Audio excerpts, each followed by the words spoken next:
Hey, Shalom. Call hello Yahweh, Bahashem, Yahweh Shai, Bahashem, Rakakadash. All right, Yahweh being the name of the Father, He is, He exists, He to be. Bahashem is in the name. Yahweh Shai, He is salvation. Okay, and Rakakadash is Spirit Holy. Double honors the apostles, elders, bishops of Great Millstone. Salutations to all the fellow laborers doing this work in truth and sincerity, risking their lives to do so.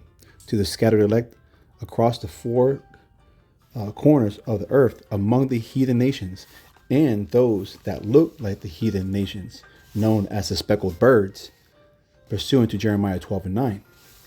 To the Akim and Akwath, listening and learning, I say Shalom. I am disciple of Pariam, a follower of Great Millstone, coming to you with a lesson in truth and sincerity. Now, this lesson is titled Las Esposas, Snares and Nets. All right. So you're probably wondering why you see that title right there in Las Esposas, because it's also the same word for handcuffs. Now, whether you allow this to be handcuffs is up to you. Okay. But yes, wives and Las Esposas is synonymous. So I just want to go ahead and read this little snippet right here. It says the word esposas in Spanish language has two meanings. One in the plural from wife, esposa, another in handcuffs. It is, it's not a joke. So the etymology of both words is the same. Spondere or sponder in Latin is to bind. And that's what marriage is about. Binding two people together. That is also what handcuffs do, since they bind two hands together. So I'm going to keep it right here. And this is the website right here, fact source. And I'll go ahead and include it on the link for you brothers who are interested in kind of finding out some more. But we'll keep it right here. So with that said, I want to go ahead and start off in Proverbs 31 and verse 3. It says, give not thy strength unto woman, not thy ways, nor thy ways to that which destroyeth kings. And essentially, you don't want to give your strength completely into women, because it could lead to them ruling over you, and not just that, but them going into idol worship. Okay, if you think about it, Solomon, this is in the spirit we know that who was Yahweh Shai. He was a propitiation through blood, and he declared righteousness for remission of sins that were past.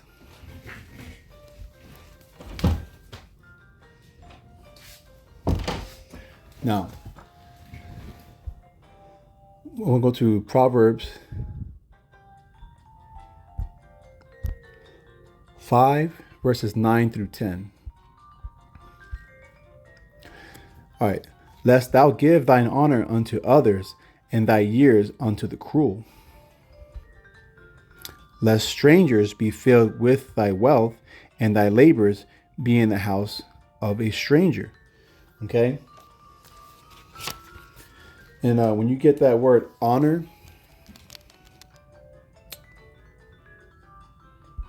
let's see, right here in verse 9.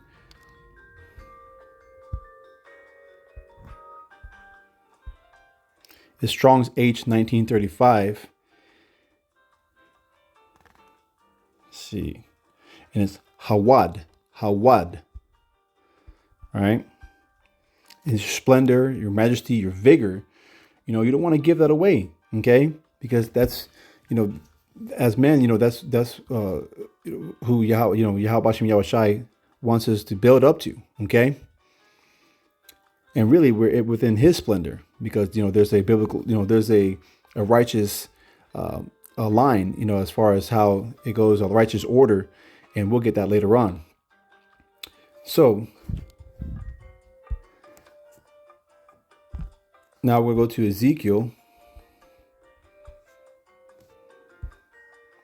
8, starting in verse 7.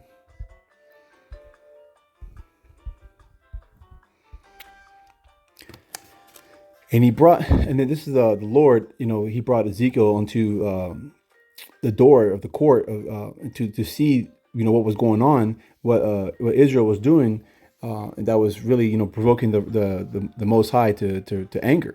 Okay, so it says, and he brought me to the door of the court, and when I looked, behold, a hole in the wall. Verse 8. Then said he unto me, Son of man, dig now in the wall. And when I had digged in the wall, behold, a door. Verse 9. And he said unto me, Go in and behold the wicked abominations that they do here. All right. So, the Lord's, bringing this, not necessarily vision, but, but really is going on with Israel. Okay. Verse 10, so I went in and saw, and behold, every form of creeping things and abominable beasts, and all the idols of the house of Israel, portrayed upon the wall round about. And there stood before them 70 men of the ancients of the house of Israel, and in the midst of them stood Jehazaniah, the son of Shaphan, with every man his censer in his hand, and a thick cloud of incense went up. Then said he unto me, Son of man, hast thou seen what the ancients of the house of Israel do in the dark? Every man in the chambers of his imagery, for the Lord, for they say, the Lord Yahweh Bashem Yahushai seeth us not, and the Lord have forsaken the earth. Verse 13. And he saith also unto me, Turn thee again, yet again, and thou shalt see greater abominations that they do. All right. In verse 14, this is the point right here. Then he brought me to the door of the gate of the Lord's house, which was toward the north. And behold, there sat women weeping for Tammuz. So he's seeing that these women are weeping for, a God that's not our God. Okay. And these abominations, this is shown as a consequence when our honor is given away. And our Lord, he's a jealous power, and that's pursuant to Exodus 34 and 14, provoked to jealousy. And this is what's happening right here. Okay. Now I want to go to Ecclesiastes chapter 7, 26 to 29. And this is, again, I'm bringing out this lesson, through the Spirit, of course, but, from last week, I can't. On Tuesday, the brothers that brought out this next scriptures from Ecclesiastes, and this was the whole premise to this, because snares and nets. All right, so go to verse 26. Just bear with me for a second. All right, so Ecclesiastes 7 and 26, and I find more bitter than death the woman whose heart is snares and nets. And that's just, again, the heart is synonymous with la'ab in your mind, okay? And her hands as bands. Whoso pleases Yahweh shall escape from her, but the sinner shall be taken by her. Okay? Verse 27, and behold, this have I found, saith the preacher, counting one by one to find out the account. 28, when yet my soul seeketh, but I find not. One man among 1,000 have I found, but a woman among all those have I not found. So, just think about that. Just trying to fathom that he only found one man among 1,000 that was righteous, and there none of woman have he found. Okay.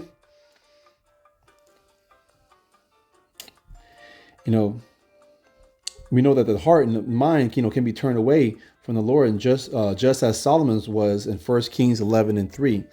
And I could show that real quick. Here you see it. Solomon turns from Yahweh, okay, because he went on to, worship the gods of these women, okay. But his father David did it, and that's why David is going to be The throne of David will be established in the kingdom of heaven. Okay. So we'll go to 1 Kings 11. What did I say right there? Salaki. And 3, Salaki. So it says, and he had 700 wives, princesses, and 300 concubines, and his wives turned away his heart. You see that? All right. Now we're going to go to the book of Sirach. See if I can do this correctly. Nope, that is not what I wanted to do.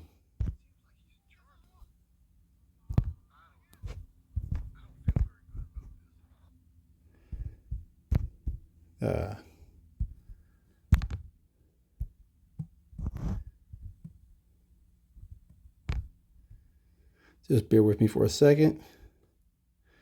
So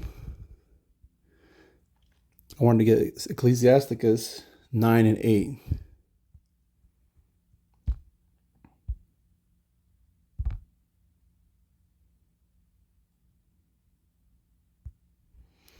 It says, turn away thine eye from a beautiful woman, and look not upon another's beauty, for many have been deceived by the beauty of a woman. For herewith love is kindled as a fire. Okay? And then that word, deceived is misled by false appearance. I want to read the GNT because it's lucky. It says, many have been led astray by a woman's beauty. It kindles passion as if it were a fire. Now, I'm going to go to Job 31 and 12.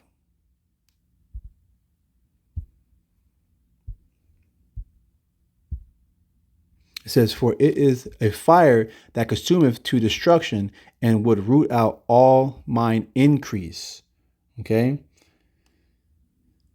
And we don't want that to happen, wipe out everything that you own, but through the Spirit, really. So let's go to 1 Corinthians.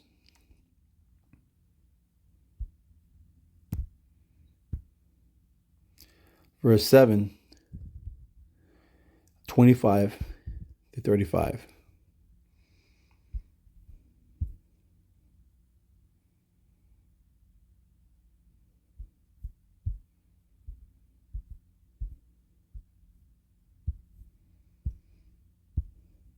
All right. So this is Paul speaking, right? All right. So now concerning the virgins, I have commanded of the Lord, yet I give my judgment as one that have obtained mercy of the Lord to be faithful. I suppose, therefore, that this is good for the present distress. I say that it is good for a man so to be. All right. But right here it says, I think it is best to remain as you are. Okay. Now, 27 says, art thou bound unto a wife? Seek not to be loosed. Art thou loosed from a wife? Seek not a wife. All right. Again, and we're not saying, obviously if you have a rib to leave her. Okay. We don't teach that here. Great Millstone does not teach that. Okay. And if you read the NLT right there, it says, if you have a wife, do not seek to end the marriage. All right. That's point blank period. That's plain. And if you do not have a wife, do not seek to get married. Verse 28. But, and if thou marry, thou hast not sinned. And if a virgin marry, she has not sinned. Nevertheless, such shall have trouble in the flesh, but I spare you. And look at that. It says, however, in the NLT, however, those who get married at this time will have troubles, and I am trying to spare you those problems. Okay.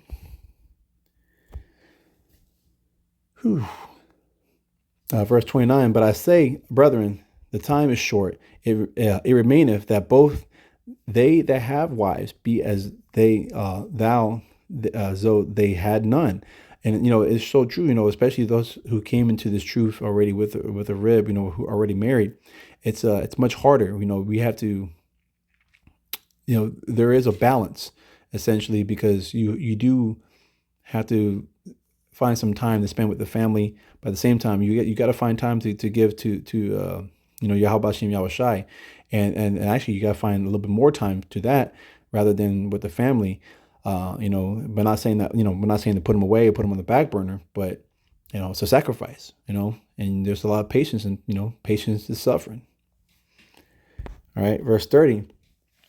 And they that weep as though they weep not, and they that rejoice as though they rejoice not, and they that buy as though they possess not. Verse 31. And they that use this world as not abusing it, for the fashion of this world passeth away. Obviously we're to be in the world, not of the world, because we're Kodash, we're holy, we're separate. Okay. Verse 32 is a few more. But I would have you without carefulness. He that is unmarried careth for the things that belong to the Lord, how he may please the Lord. But he that is married careth for the things that are of the world, and how he may please his wife. And that's very true, because is again finding that balance to a point, and praying. Pray without ceasing, because you got to be able to endure, because it's just that much more placed upon you of a burden. There is a difference also between a wife and a virgin. The unmarried woman careth for the things of the Lord, that she may be holy both in body and in spirit. But she that is married careth for the things of the world, how she may please her husband. Okay. Verse 30, and those are, the very few women, in this world. I'm not saying that there aren't, but you do have some sincere akwath out there as well. Verse 35, it says, and this I speak for your own profit, not that I may cast a snare upon you, but for that which is comely, and that ye may attend upon the Lord without distraction.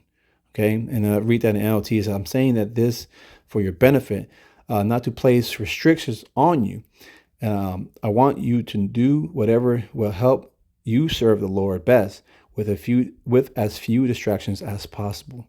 And I just wanted to leave it off there. And Akim Akwath, I pray that this lesson was edifying. And this, again, this is Las Esposas, snares and nets. And not saying this is a bad thing, but, finding a balance and knowing what lot you're in, and sometimes not going past that lot if you're already at a certain point. Okay. So again, I pray this lesson was edifying. Kwam Yasha Allah. Shalom.